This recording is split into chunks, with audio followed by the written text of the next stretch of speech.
What's up, YouTube? Welcome back to the Knicks Cave. I'm Jan, the Knicks fan, your host, and let's get right into it. But before we get into it, I want you to do me one small favor. I want you to hit that like button. I definitely want you to subscribe, leave a comment. You want to know when the next video going to drop, hit that notification bell. All right, so what do y'all think? Should the Knicks make a move for MALIK Beasley or Vanderbilt? I know there's a lot of talk that the New York Knicks are definitely all in on the OG Anunoby trade. They're willing to give up what they need to give up. But I was thinking if they wasn't able to get OG Anunoby, I think Vanderbilt would be a perfect fill-in. And what I mean by this, I think it would be a perfect fit, especially if we can get MALIK Beasley. Because I think the Knicks are trying to get Anunoby, but also trying to bring MALIK Beasley in for an offensive punch on the bench. But this is my problem right here with that is the New York Knicks. Okay, let's say if we go out and get OG Anunoby, I mean, it could make our team great. It could be good.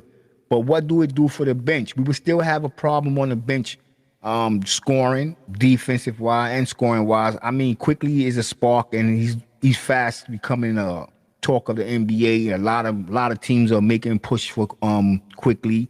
But on a smaller note, the New York Knicks have made it known that they're not willing to trade anybody. Now, this is rumors. This is what I'm hearing through the grapevine, that the New York Knicks, they're not willing to really trade any of their young core. The only person that they're making available right now is Isaiah Hartenstein. I know we just got him, but he is available right now to be traded.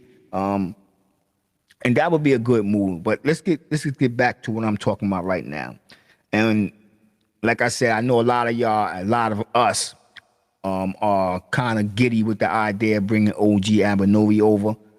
But I want to talk about the team as a whole. And I think this move right here, MALIK Beasley and Jarred Vanderbilt, would be perfect for the New York Knicks.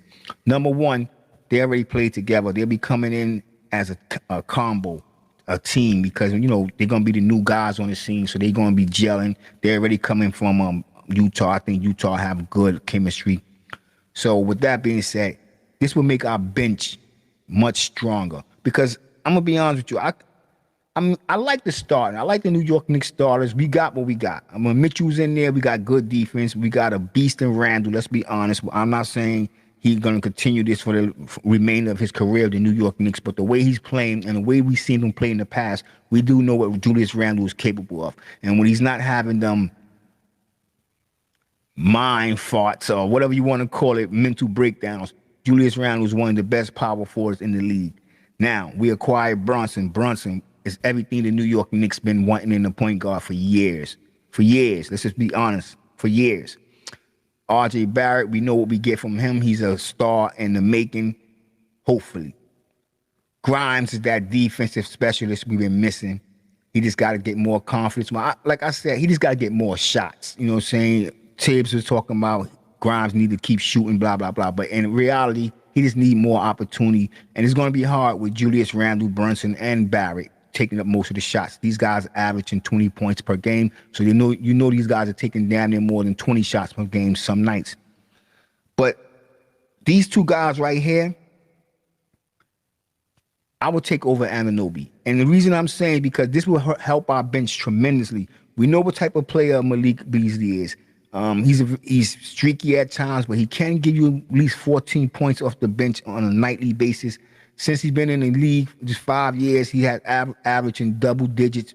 So he would be a nice spark off the bench. Now, imagine adding Jarred Vanderbilt. Jarred Vanderbilt is not going to give you much on the offense, probably eight points a game. But he's going to grab 7 rebounds per game. He's going to get out 2 assists. That's pretty good because he don't have the ball in his hand that much. But his defense and his tenacity is what he's known for. And that's what our bench would need. Now we have the bench player. All right, we can even play Jericho Sims, and I think Isaiah Hartenstein is on his way out of here. Jericho Sims, he's a bouncy guy. He's young, so he's still learning, but he is a defensive-minded player. And to have him paired with Jarred Vanderbilt, which Jarred Vanderbilt may not be an offensive threat offensively, but he can hit the 3 ball, so he will be able to stretch that floor. He's actually shooting the 3 ball at what? This year at 34%. So he can stretch the floor. And I know a lot of y'all would say, oh, Anunoby would bring so much defense. Yeah, but that's on the starting unit. What happens when we go to the bench? And right now, let's face it, our starting unit is not perfect, but it is what it is. It's a good starting unit. We have offense. When Mitchell Robinson come back, we have defense with him and Grimes.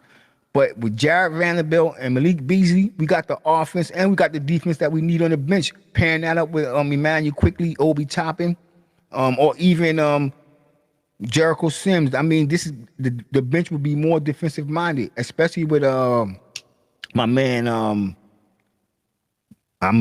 Y'all heard me. I'm an advocate. I was an advocate for him getting his playing time, and he got it. Deuce McBride. Deuce McBride could be the point guard, off guard, quickly, small forward. I know Beasley a little small, 6'4", blah blah blah. We're playing small right now anyway, and then just have Obi Toppin, or depending on, like I said, this guy Vanderbilt can't hit the three. I don't know. We might package Obi Toppin up. It's gonna be the trade deadline is less than a week away, and it's going to be crazy. It's going to be crazy. So we're going to see what happens. But I think this move right here with Jarred Vanderbilt and Malik Beasley coming in for the New York Knicks off the bench will make our team a much better team. Matter of fact, it will make us a contender, because we already know what the Knicks can do. We see what the Knicks can do against the number 1 team in the East, and we see what they can do against the number 2 or number 3 team. In that game against the Nets, I blame I'm gonna always blame the defense, and the coach, because the coach, like I keep saying, the coach should stop concentrating on stopping everybody and just stop one man. You know what I'm saying? And stop the double team. Don't even have to double team. Kyrie gonna get his points, but you can't be letting guys like Nicholas Claxton and Joe Harris and all these other guys beat us.